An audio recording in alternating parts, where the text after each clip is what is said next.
viviré sin ti, Señor? Si solo tú, Jesús, tienes palabras de vida. Si subiera al monte más alto.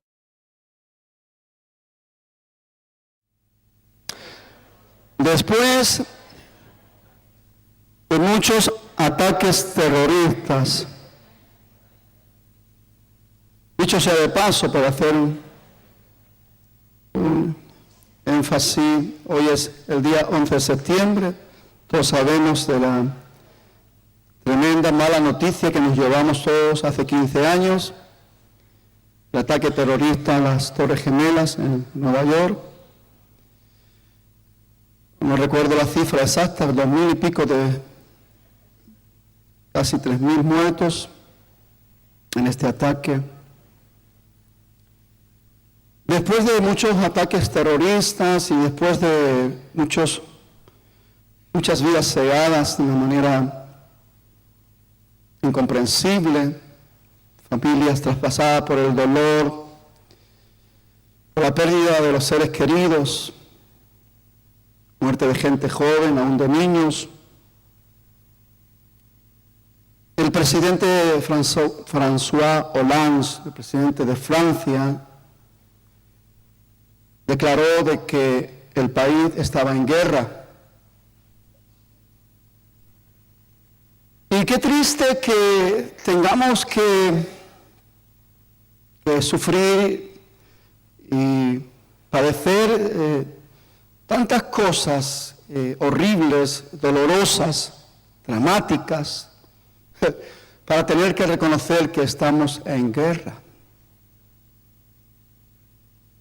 De hecho, nuestro querido, digo querido porque yo a pesar de todo le amo, nuestro expresidente Zapatero, cuando en todo el mundo ya se estaba hablando de una crisis mundial financiera, cuando muchos países estaban moviéndose, pues nuestro presidente decía, no pasa nada, España está bien, no nos va a llegar.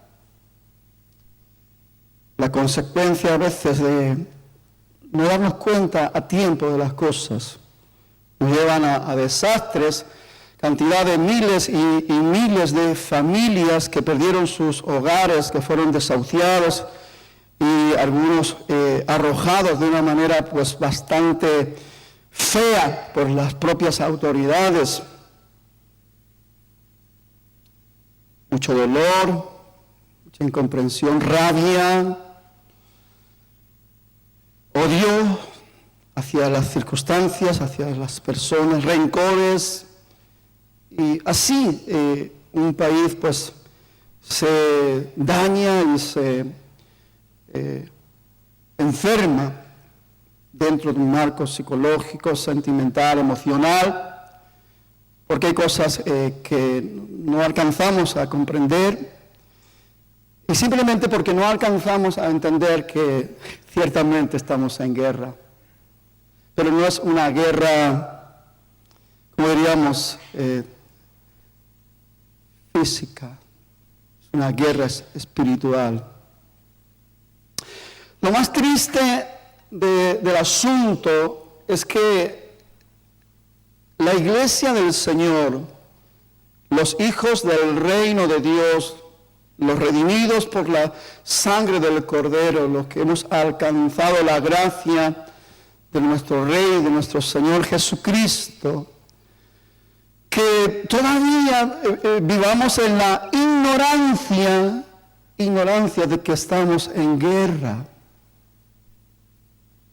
Y que no vivamos en la actitud de ser guerreros, que estemos confrontando las realidades espirituales para poder estar a la vanguardia de todos los movimientos, para poder recibir la revelación, para recibir la visión, para recibir el poder Me viene a la mente ahora lo que sucedía en Israel cuando precisamente estaba en guerra con el rey de Asiria.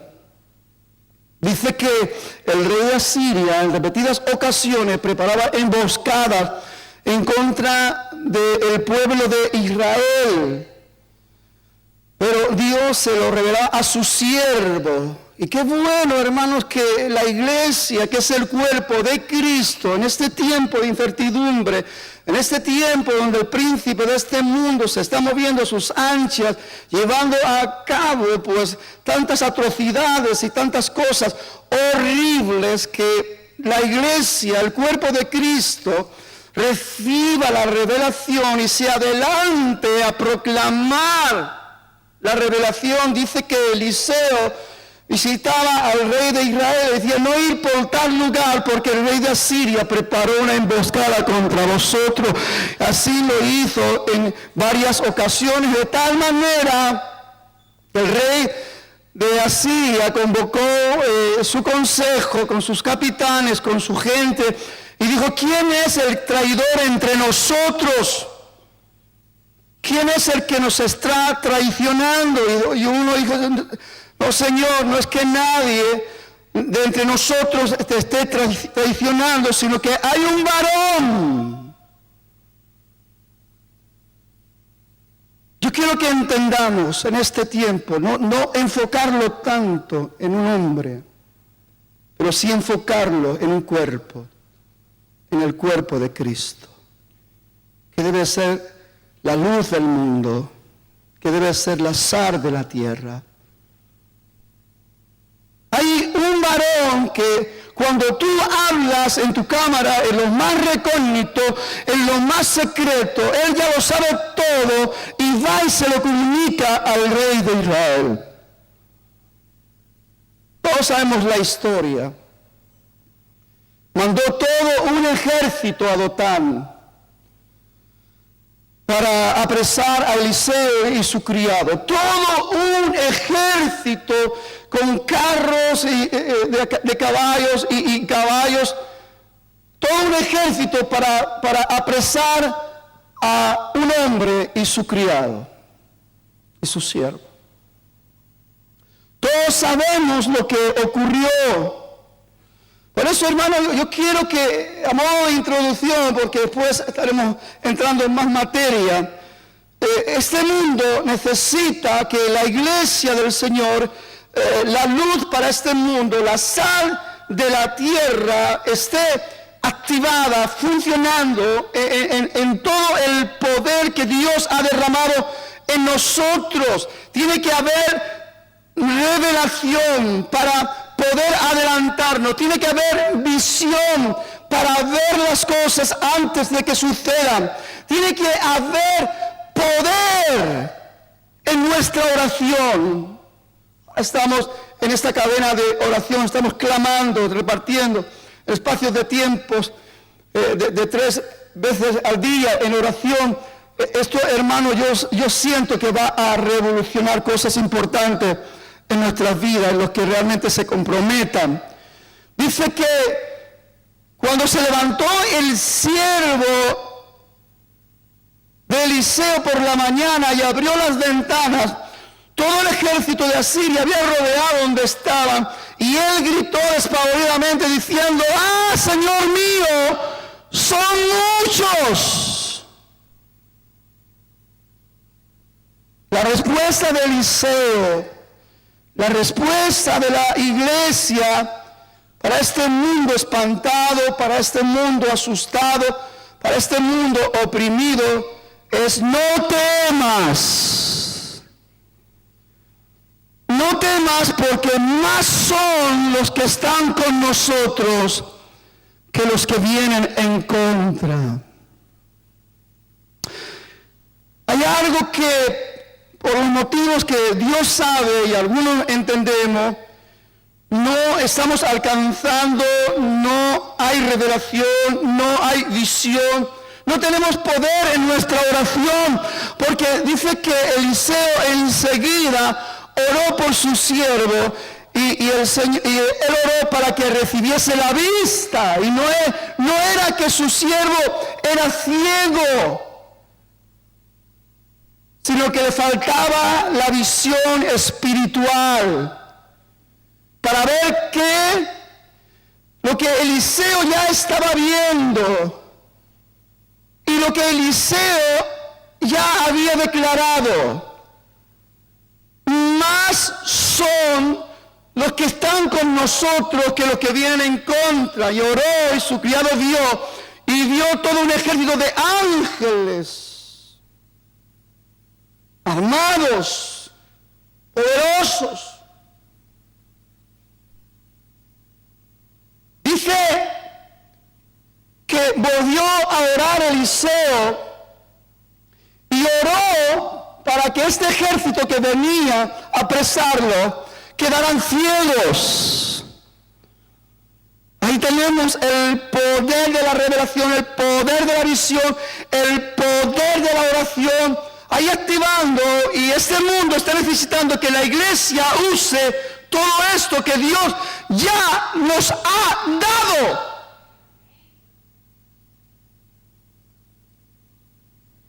Y usted y yo somos responsables de lo que Dios nos ha dado. Acuérdense de la parábola de los talentos.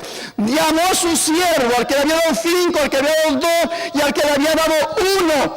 Y le pidió cuenta. Y uno dijo: Señor, me diste 5 talentos. Trabajé y gané. Trabajé y gané. Trabajé y gané. Otros 5 aquí tiene. Siervo bueno y fiel. En lo poco me has sido fiel, sobre lo mucho te pondré. Entra en el gozo de tu Señor. Así hasta que llegó al de 1, y sabemos que era distinta la respuesta. Este hombre, ahí vemos la iglesia que no usa lo que tiene, la iglesia que se esconde, la iglesia que piensa cosas desenfocadas de la realidad, de la verdad espiritual. Tú eres un Dios que sembra, que recoge de donde no siembra, y lo escondí. Entonces dice el Señor: al siervo inútil,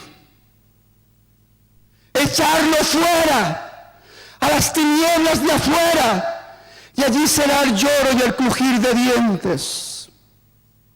La iglesia necesita entender que hemos recibido cosas extraordinarias de parte de nuestro Dios para ser de bendición en la tierra. La tierra gime por la manifestación de los hijos del reino de Dios.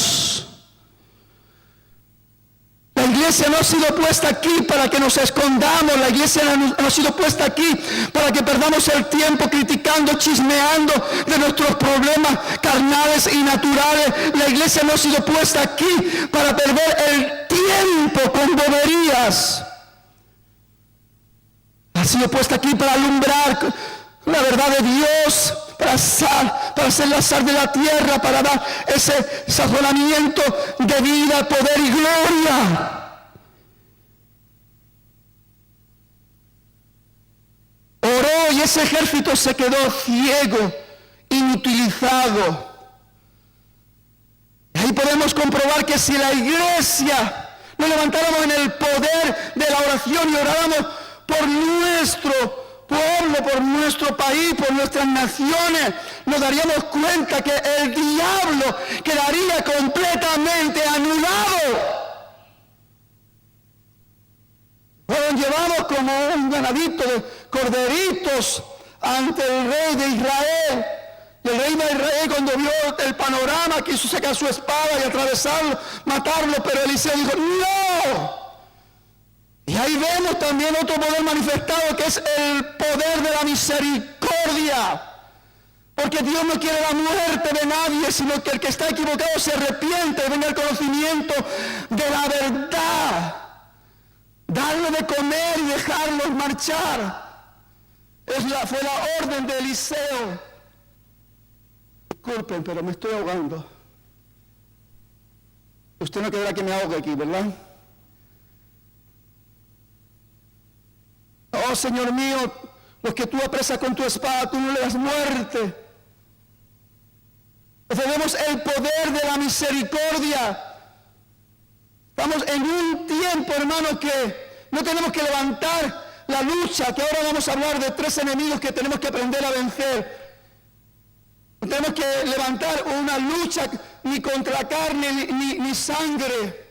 Todas esas personas que hacen esas cosas horribles, ni más ni menos, que son instrumentos manipulados, engañados, contaminados hasta la médula por la mentira del diablo.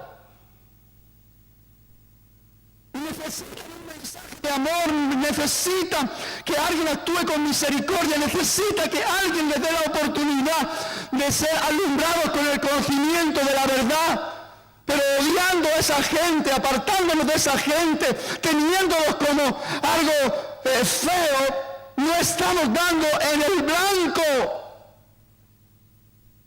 Por eso Eliseo dijo, dale de comer, dejarlos marchar. Y entendemos en esta dispensación una orden para la iglesia. Si tu enemigo tiene hambre, dale de comer. Si tu enemigo tiene sed, dale de beber. Porque haciendo esto, ascuas de fuego amontonarás sobre su cabeza. Las mentes necesitan ser desbloqueadas de tanto engaño y de tanta mentira para que la luz de la verdad resplandezca en su conocimiento. Aleluya. Vean conmigo el libro de Apocalipsis, capítulo 21, el libro de la revelación. El apóstol Juan, desterrado por causa del Evangelio, en la isla de Pasmo, tiene una visión, una revelación, y es una visión, una revelación para los tiempos postreros, para la iglesia, para los redimidos. Y hay cosas importantes que tenemos que saber, entender y aplicar. En el capítulo 21, versos 7 y 8, dice la palabra: el que venciere heredará todas las cosas, y yo seré su Dios, y él será mi hijo. Ahora preste atención al versículo 8. Pero los cobardes e incrédulos, abominables, homicidas, los fornicarios, hechiceros, los idólatras y todos los mentirosos tendrán su parte en el lago que arde con fuego y azufre, que es la muerte segunda.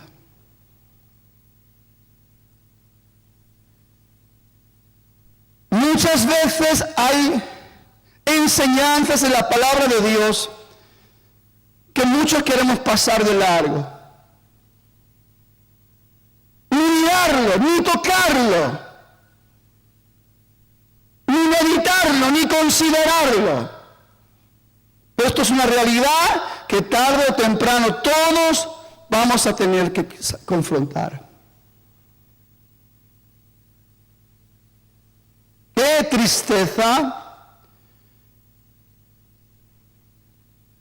Cuando en la iglesia, no hablo del local, ni hablo específicamente de esta congregación Manantial de Vida. Hablo de la iglesia de Jesucristo. Esté tan mezclada con el mundo. Esté tan gobernada por lo carnal. Y esté tan influenciada por las mentiras del diablo. A veces, hermanos, la iglesia está más influenciada por las mentiras del diablo que por la verdad de Dios. Y si no, díganme, ¿por qué hay tantas doctrinas falsas?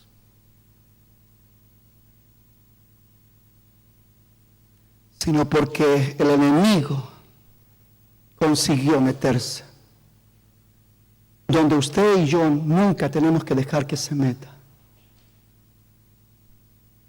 Es en la unidad del cuerpo de Cristo.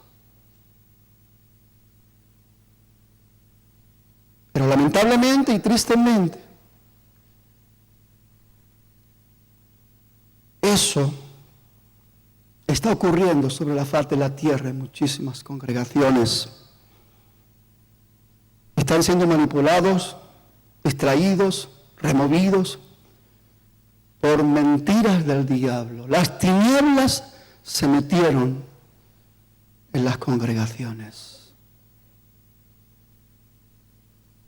Y mucha gente viviendo bajo las neblinas de las autojustificaciones y de los argumentos, pensando de que nosotros podemos autojustificarnos frente a nuestros errores. Y escuche bien, lo único que podemos hacer es entender la palabra. Y el apóstol Juan dice: hijitos míos, no pequéis, pero si pecáis, abogado tenéis a Jesucristo para con el Padre. Y si confesáis vuestros pecados, Él es fiel y justo para perdonar vuestros pecados y limpiaros de toda maldad. Nosotros perdemos el tiempo queriendo autojustificarnos. Mira, Señor, que no lo hice, que no era la intención. No, que es una mentira pequeñita. No, que es una mentira piadosa. No, que esto. No, que lo otro. En vez de decir, no. Sé propicio a mí, que soy un pecador. Por eso la iglesia no avanza, por eso la iglesia no progresa, por eso la iglesia no se está extendiendo de la manera que debiera de estar extendiéndose.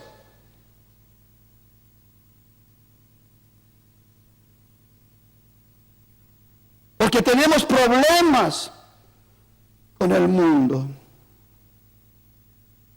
El enemigo que usted y yo tenemos que aprender a vencer, a derrotar, es el mundo con todos sus escaparates, con todas sus seducciones, con todas sus mentiras, que el príncipe de este mundo, el diablo, sutilmente sabe poner en cada esquina para que usted tropiece, para que usted caiga, para que usted sea confundido, para que usted sea embrollado, para que usted sea liado. Incluso nos levantamos con argumentos. Algunos son tan listos, que cuando cometen el pecado, en vez de confesar sus pecados, entonces se ponen a hablar mal en contra de la iglesia, porque la iglesia les señala. No es que nadie lo juzgue, sino que el cuerpo de Cristo señala al que está enfermo. Como el cuerpo natural, cuando un miembro está sufriendo algún tipo de enfermedad o de dolencia, ahí hay una declaración y hay un querer ayudar para que, pero aún la ayuda se malentiende y que se metan en sus asuntos. Porque la iglesia está llena de chismerío, la iglesia está llena, hermano, está llena de lo que nosotros estamos soltando. Y no hables a la ligera de lo que tú mismo estás publicando o arrojando.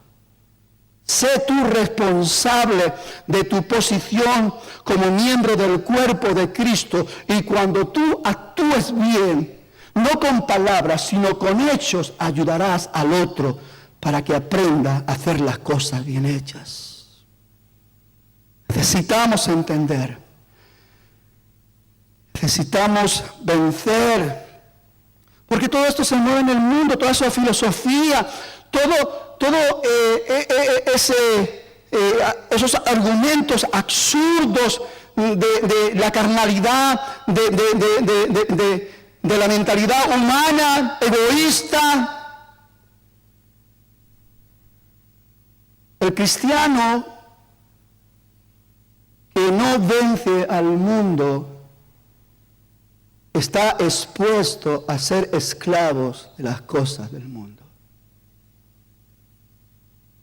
El apóstol Juan escribe en su primera carta, en el capítulo 2, verso 15, y dice de esta manera, y merece toda nuestra atención, y le ruego en el amor del Señor que usted preste atención a lo que está escrito. Dice: no améis el mundo ni las cosas que están en el mundo.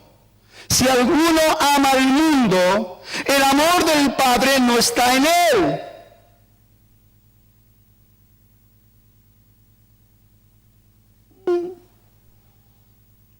el Espíritu Santo toque nuestro corazón. Dice, porque todo lo que hay en el mundo, los deseos de la carne, los deseos de los ojos, la vanidad de la vida, no proviene del Padre, sino del mundo. Y el mundo pasa y sus deseos, pero el que hace la voluntad de Dios permanece para siempre. Es una revelación poderosa y gloriosa. Y usted sabe que es verdad. Y todos los que estamos sentados aquí sabemos que esto es la verdad. Y eso es lo que realmente nos conviene. Son principios del poder de Dios declarados por la palabra de Dios. Para que haya esa firmeza, esa autoridad, ese poder, esa gloria de Dios en nosotros. Pero no podemos ser esclavos de este mundo. Ni podemos estar con el corazón partido.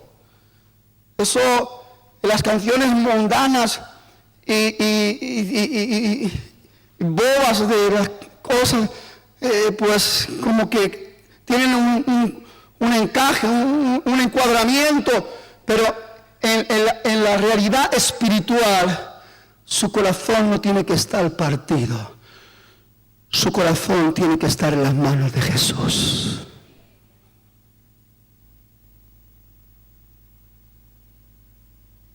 Jesús, en la oración sacerdotal de Juan capítulo 17, versos 15 y 16, dice, no te ruego que los quites del mundo, estaba orando al Padre, sino que los guardes del mal. No son del mundo. Hermano, escucha, no hace falta que mire a su hermano como un extraterrestre. Pero no sé qué interpretación le vamos a dar a esta verdad declarada. No somos del mundo, como tampoco Jesús dice, yo soy del mundo. Y el apóstol Pablo, escribiendo, dice, porque nuestra ciudadanía está en los cielos. Nosotros tenemos que saber, hermano, estamos en el mundo con una misión.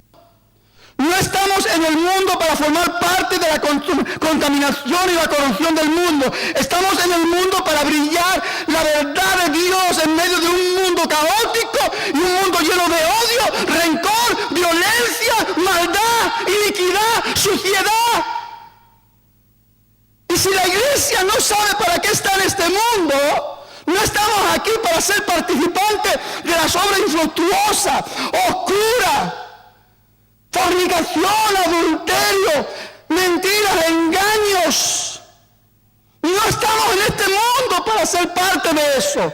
Estamos en este mundo para alumbrar con la luz verdadera y proclamar el evangelio de la vida para que el mundo sepa que hay algo mucho más glorioso que trae satisfacción y trae paz al alma de las personas en medio de tanta incertidumbre, de tanto engaño, de tanta mentira. Hay una verdad de Dios que está resplandeciendo en aquellos que realmente aman y respetan la verdad de Dios.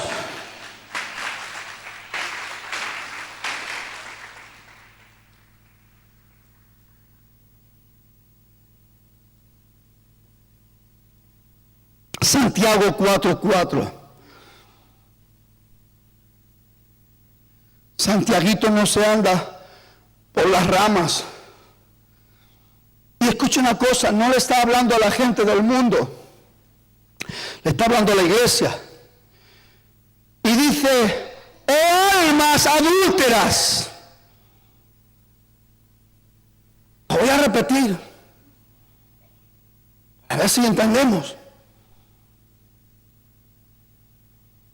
Oh almas adúlteras, ¿no sabéis que la amistad del mundo es enemistad contra Dios? Contra Dios. Cualquiera pues que quiera ser amigo del mundo, se constituye Hermano, esto no me lo estoy inventando yo.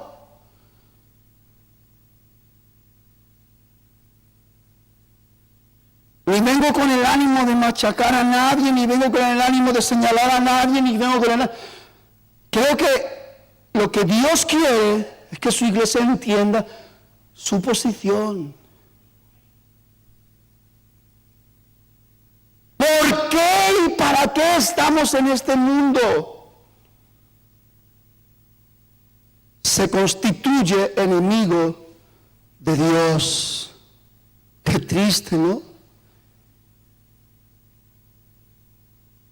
Y lo más triste del asunto es que el diablo ciega el entendimiento para que no entendamos nada.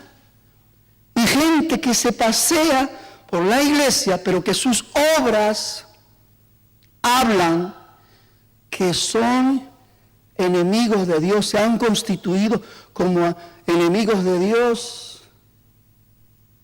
Qué bobería, qué tontería, qué pérdida de tiempo, hermano. La palabra de Dios dice, el que conmigo no recoge, desparrama.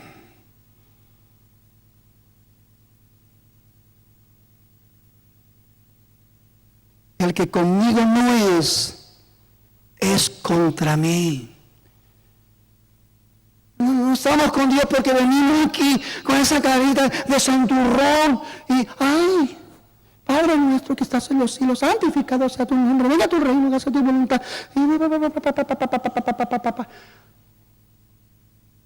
Y después salimos y en el mundo no hay ninguna diferencia entre la vida de un mundano y su vida.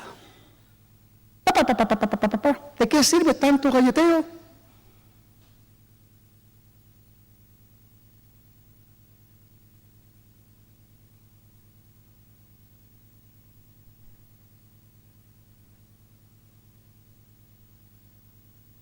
O usted vence al mundo, o el mundo lo vence a usted.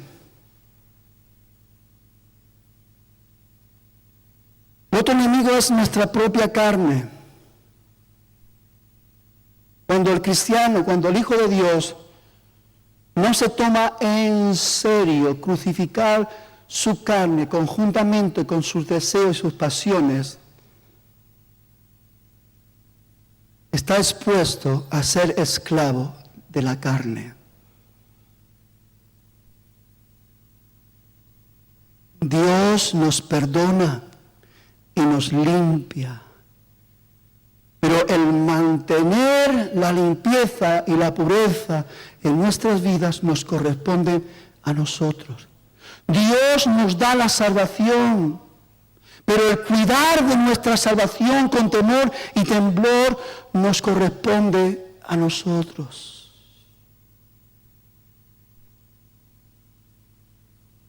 Es la tarea que Dios le da a los hijos del reino,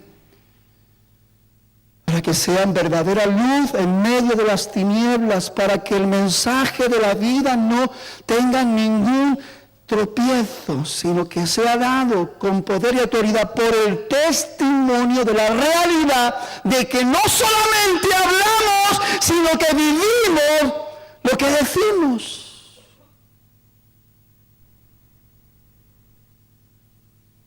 Amén.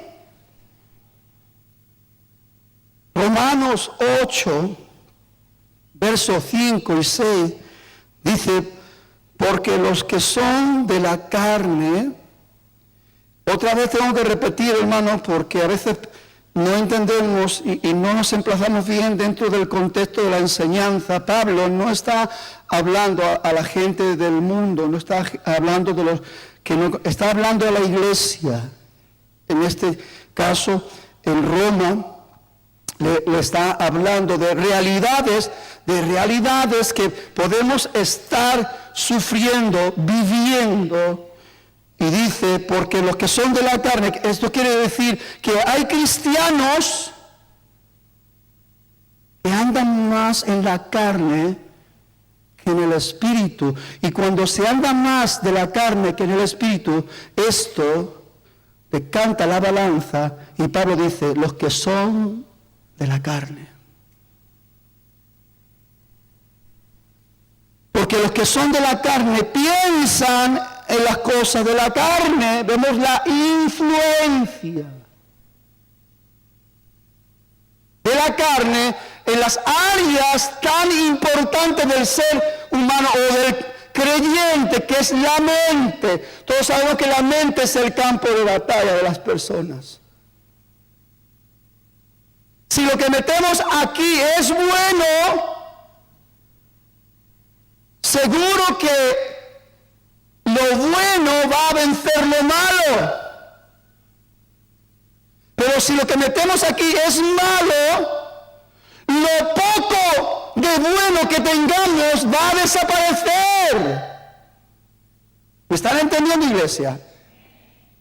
Porque los que son de la carne piensan en las cosas de la carne, pero los que son del Espíritu, en las cosas del Espíritu. Un contraste lógico, real, sencillo, para que usted entienda, para que yo entienda la realidad de lo que es andar en la carne y lo que es andar en el Espíritu. Romanos 8 también 1 dice, porque el apóstol Pablo se hace un lío y se confronta con su propia realidad, porque hay algo dentro de él que quiere hacer lo bueno, pero lo malo que no quiere hacer, eso es lo que termina haciendo. Y él dice, miserable de mí, ¿quién me librará de esta condición? Y eso es al final del capítulo 7 de Romanos. Y al principio, en el capítulo 8, en el versículo 1, dice, ninguna condenación hay para los que están en Cristo Jesús. Los que no andan conforme la carne, sino conforme el Espíritu. Porque la ley del Espíritu de vida me ha librado de la maldición del pecado y la muerte.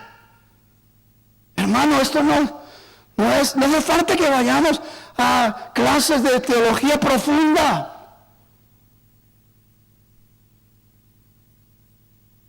para darnos cuenta de estas tremendas realidades, principios de vida, principios de vida, principios de vida. Los cristianos queremos tener bendiciones, queremos vivir en paz, queremos tener gozo, queremos tener alegría, queremos abundancia, prosperidad, pero no hacemos nada de caso a la palabra de Dios que nos enseña cómo alcanzar todo esto.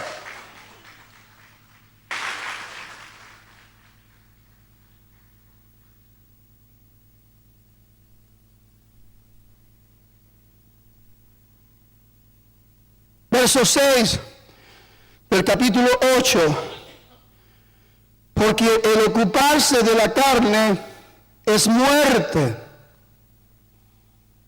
pero el ocuparse del Espíritu es vida y es paz. Yo creo que si esto lo hablamos con los niños más pequeños de la iglesia, no lo va a entender.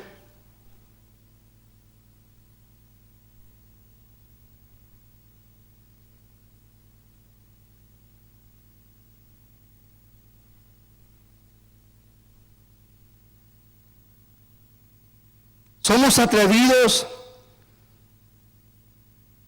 en nuestras oraciones y eso es bueno. Pero escuche una cosa, a mí el Señor me ha enseñado a reflexionar en mis oraciones.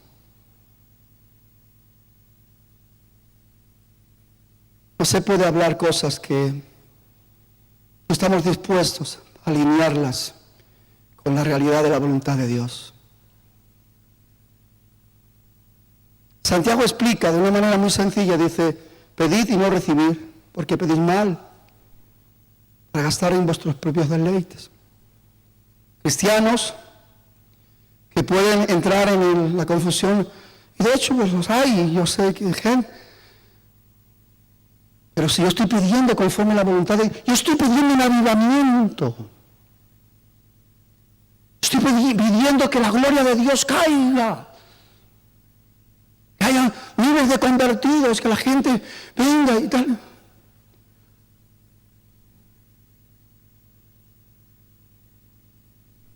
Para que haya un avivamiento, Dios necesita hombres y mujeres espirituales disponibles para ser usados.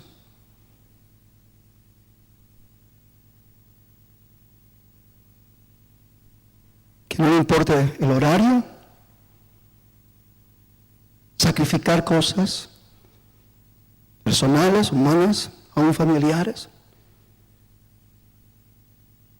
para darle a Dios el tiempo, nuestro corazón, nuestra vida, consagrados, una real, poderosa.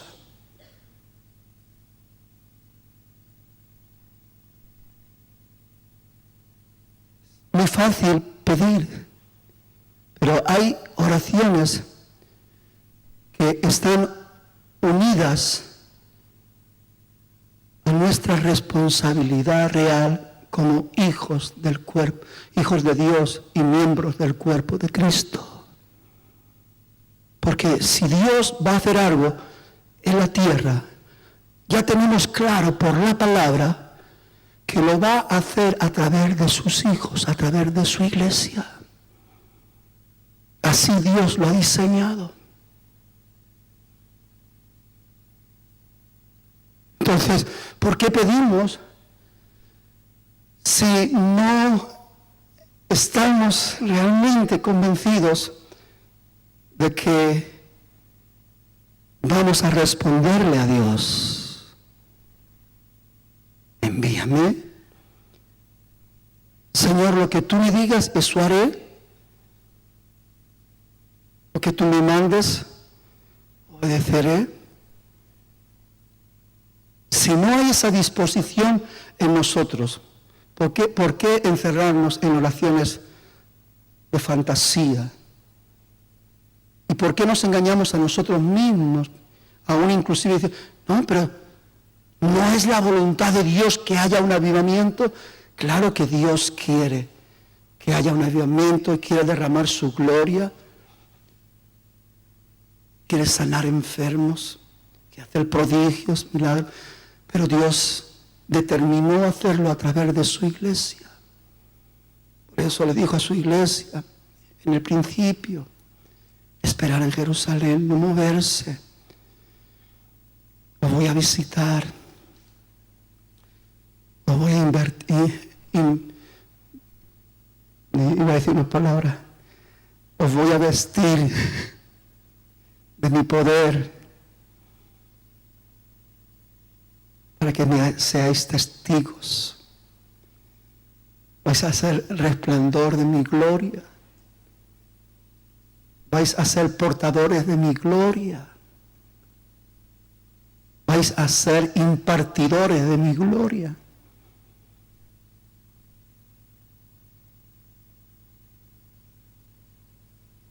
Haré mi poder sobre vosotros, me seréis testigos. Jerusalén, toda Judea, Samaria y hasta lo último de la tierra. La iglesia en acción, con el poder de Dios, con la autoridad del cielo, caminando a pesar de la opresión, de la persecución, de las amenazas.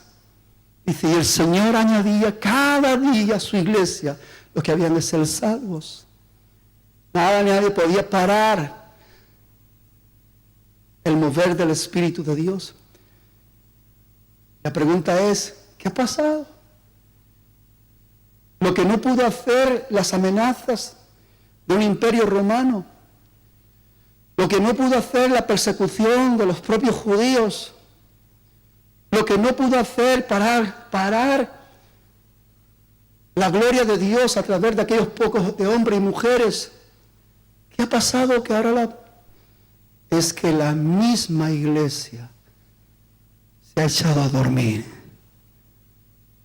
La iglesia se ha entretenido con fábulas, cuentos, cayendo en la trampa del diablo, apartando nuestra mirada de la gloria, mirando el defecto del hermano, mirando el error del otro, sin mirar lo que yo estoy haciendo mal.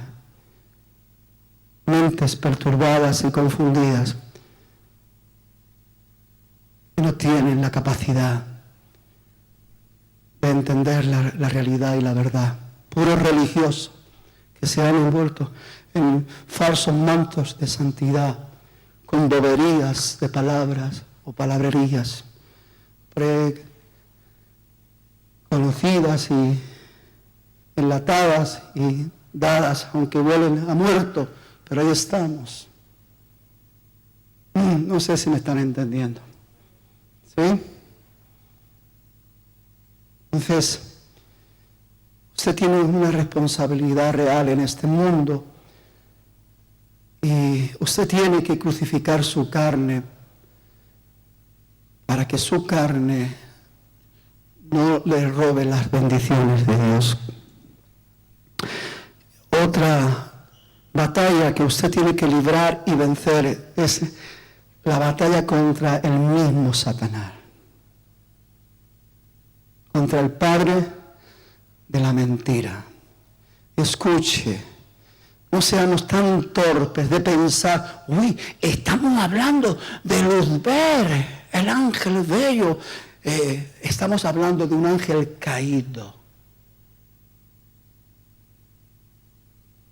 Estamos hablando de alguien que quiso ser igual a Dios y fue arrojado de la presencia de Dios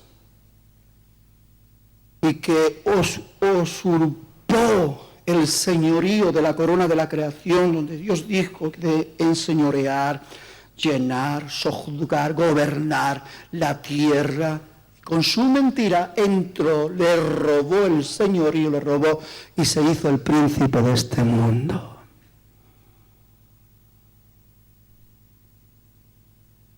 Si la palabra profética no hubiese sido lanzada, la palabra de verdad no hubiese sido lanzada en medio de este caos, de esta miserable condición del hombre, cuando fue alejado de Dios, el hombre todavía estaríamos sin Dios y sin esperanza. Pero la palabra del Señor dice que por un Adán, por un hombre, vino la maldición a la tierra. Y por otro Adán, este es Cristo Jesús, vino la bendición.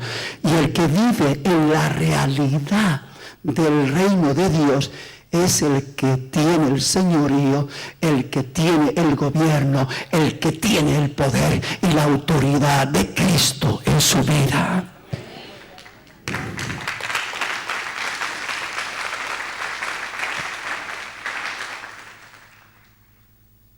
Dice que Jesús, después de ser bautizado en el Jordán, fue llevado por el Espíritu de Dios al desierto.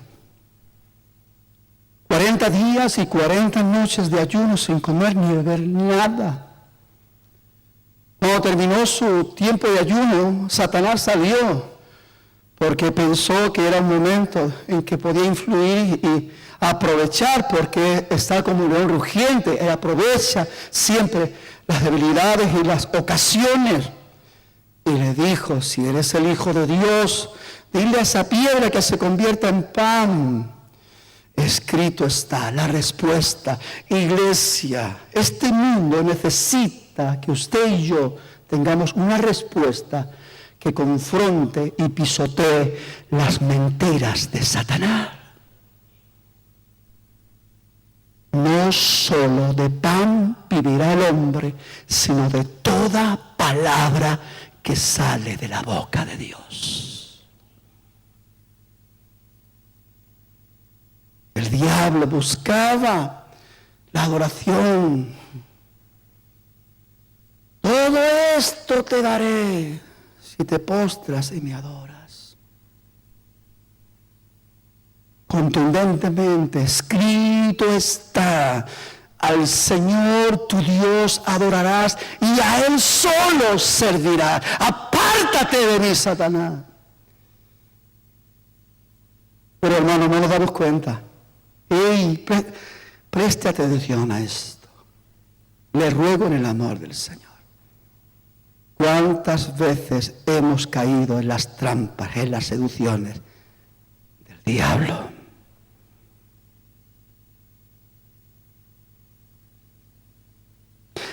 hemos vendido la bendición de Dios por puros platos temporales de lentejas.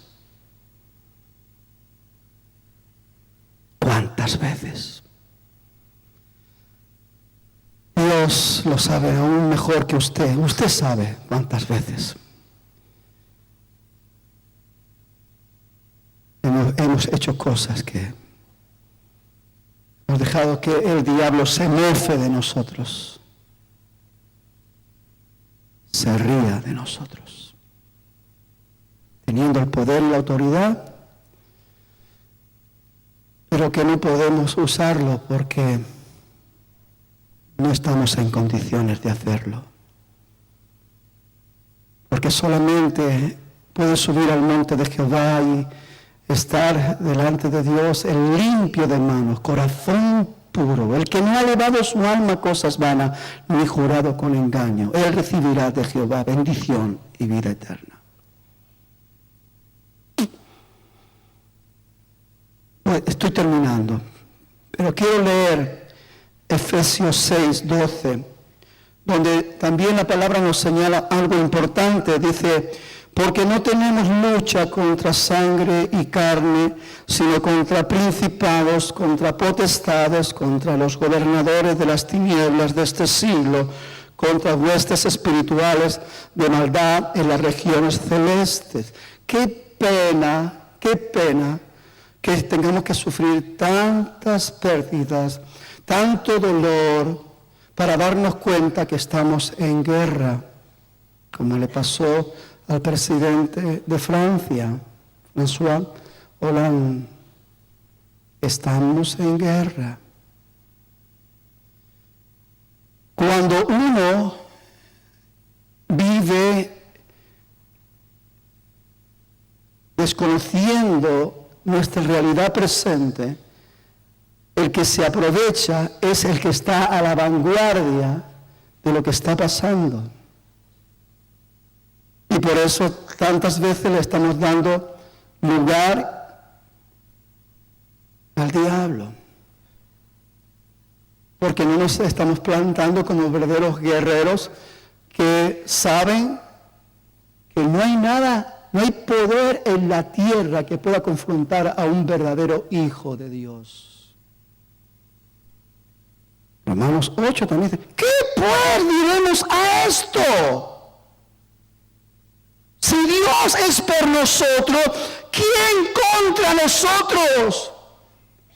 Aquel que no escatimó ni a su propio Hijo, sino que lo entregó por todos nosotros, ¿cómo no nos dará juntamente con Él todas las cosas? Fíjese, vamos a enlazar esto, todas las cosas, con el versículo 7 que hemos leído de Apocalipsis 21. Dice: el que venciere heredará todas las cosas.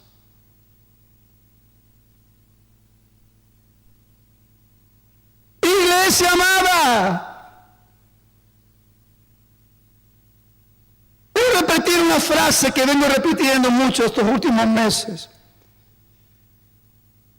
Nuestra posición va a determinar nuestra condición. ¿Te sientes mal? Desorientado, ubicado, desanimado, abatido, sin ganas, Es fácil. Además buscamos el apoyo, no está mal. Pero mire, mi hermano, como usted no se disponga para darse media vuelta y buscar la presencia de Dios y caer de rodillas, humillados, si mi pueblo se humillare, en el cual es invocado mi nombre, y orare, y buscare mi rostro, yo le oiré desde el cielo, perdonaré sus pecados y sanaré su tierra. Grupo de alabanza, por favor.